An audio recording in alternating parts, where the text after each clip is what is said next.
এ মাটি তো সেই মাটি যেই মাটির ভিতরে শুয়ে আছেন আন্তর্জাতিক খ্যাতি সম্পন্ন মুফাসসিরে কোরআন আল্লামা হযরত মাওলানা লুৎফুর রহমান রাহমাতুল্লাহ আলাইহি। আল্লাহু আকবার। যিনি শুধুমাত্র আপনাদের এলাকার নন, বাংলাদেশের গণ্ডি পেরিয়ে যিনি আমেরিকার মাটিতে হুজুরের সঙ্গে আমার প্রায় ৩৫ দিন একই বিছানায় ঘুমাবার সুযোগ আমার হয়েছে। আলহামদুলিল্লাহ বলেন।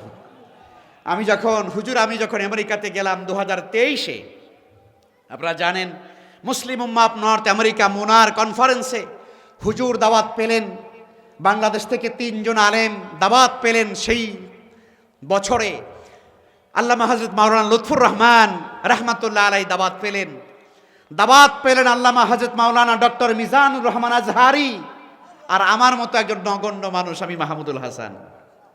যখন আমেরিকাতে গেলাম, পেনসিলভেনিয়াতে যখন গেলাম, আমার স্মৃতিটা মনে পড়ে, আপনাদের সঙ্গে শেয়ার করি। আমাদের প্রত্যেকের জন্য আলাদা আলাদা একেবারে 7 স্টার হোটেলে প্রত্যেকের জন্য আলাদা আলাদা রুম বরাদ্দ করা হলো। হুজুরের রুমে চলে গেলেন, আমি আমার রুমে চলে গেলাম, মিজান ভাই তার রুমে চলে গেলেন। যাই আমরা সবাই যার যার লাগেজ গুছাচ্ছি। এরপরে হুজুর আমাকে খবর দিলেন, আমাদের যারা খাদেম ছিলেন আমাদের দেখভাল করার জন্য তাদেরকে দিয়ে বললেন যে মাওলানাকে একটু আমার রুমে ডাকেন। তো আমি গেলাম, যাওয়ার পরে বলে, মাওলানা আপনি আর আমি বাপ আর ছেলে। সুবহানাল্লাহ বলেন না। হুজুর বলতেছেন যে আপনার আমার সম্পর্ক হলো বাপ আর ছেলে। সুদূর আমেরিকাতে এসে বাপ এক রুমে থাকবে আর ছেলে আর এক রুমে থাকবে, এটা হতে পারে না। আসেন আপনি আর আমি একই রুমে থাকবো, এক বিছনায় ঘুমাবো। আমি বললাম, হুজুর আমার ভাগ্য বড় সুপ্রসন্ন, আমি আমার রুম ক্যান্সেল করে দিয়ে আমি হুজুরের রুমে চলে গেলাম। আল্লাহু আকবার। দীর্ঘ ৩৫ দিন আমেরিকার বিভিন্ন স্টেটে ঘুরে ঘুরে আমরা দাওয়াতের কাজ করেছি। তার সান্নিধ্য আমি পেয়েছি বিমানে, প্রায় 18-20 ঘন্টা বিমানের ভিতরে দুজনে পাশাপাশি এরকম সিটে বসে বসে আমরা আমেরিকা গিয়েছি, আবার এসেছি। আজ হুজুর নেই, কিন্তু আমি হুজুরের এলাকায় এসেছি।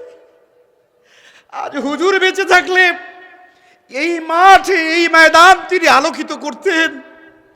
আল্লামা লুৎফুর রহমান রাহমাতুল্লাহ আলাইহি শুধুমাত্র তিনি এই লক্ষ্মীপুরেরই তিনি সম্পদ ছিলেন না, তিনি মুসলিম উম্মার গোটা বাংলাদেশের তিনি সম্পদ। তিনি আজ আমাদের মাঝে নেই। অনেক স্বপ্ন তার ছিল, অনেক কথা তিনি আমার সঙ্গে বলে গিয়েছেন দীর্ঘ ৩৫ দিনে।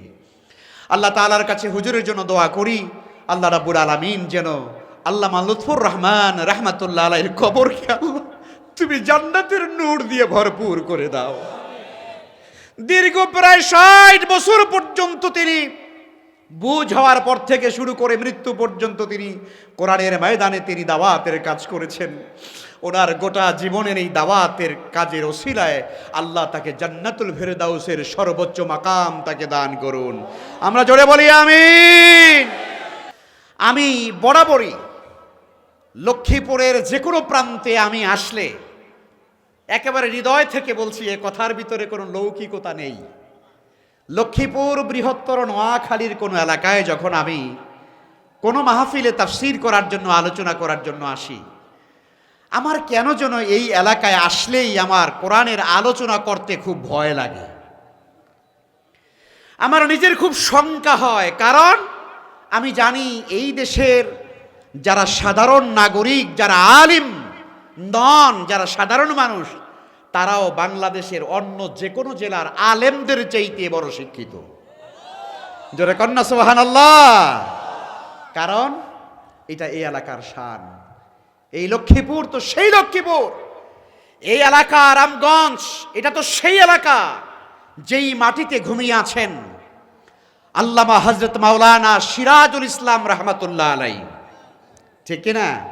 এই প্রজন্মের লোকেরা সিরাজুল ইসলাম হুজুরের কথা হয়তো ভুলে যাবে, যিনি আমাদের ঢাকার মিসবাহুল উলুম কামিল মাদ্রাসায়, আমি যেই মাদ্রাসার এখন শেখুল হাদিস হিসাবে কাজ করি, এই মাদ্রাসার তিনি দীর্ঘ বহু বছর, প্রায় 30 বছরের মতো তিনি প্রিন্সিপাল ছিলেন।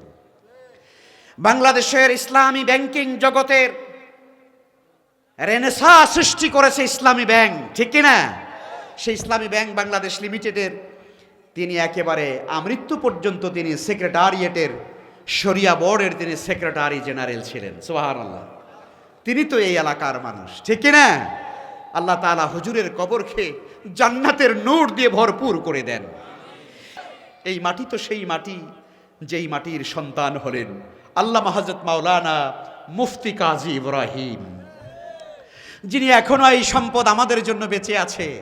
এই মাটির সন্তান হলেন আল্লামা শায়েখ আহমদুল্লাহ হাফিজাহুল্লাহ। এই বশিকপুরের সন্তান তারা। এই মাটির সন্তান প্রফেসর ডক্টর আপনার মনজুর এলাহি হাফিজাহুল্লাহ। এই মাটির সন্তান টুমচর আলিয়া মাদ্রাসার কামিল মাদ্রাসার প্রিন্সিপাল আল্লামা হযরত মাওলানা হারুন আল মাদানী হাফিজাহুল্লাহ। সেই মাটিতে যখন আমি আসি তখন আমার কথা বলতে বড় ভয় লাগে। এখানে এসে কথা বলা সহজ না। আপনাদের কাছে দোয়া চাই।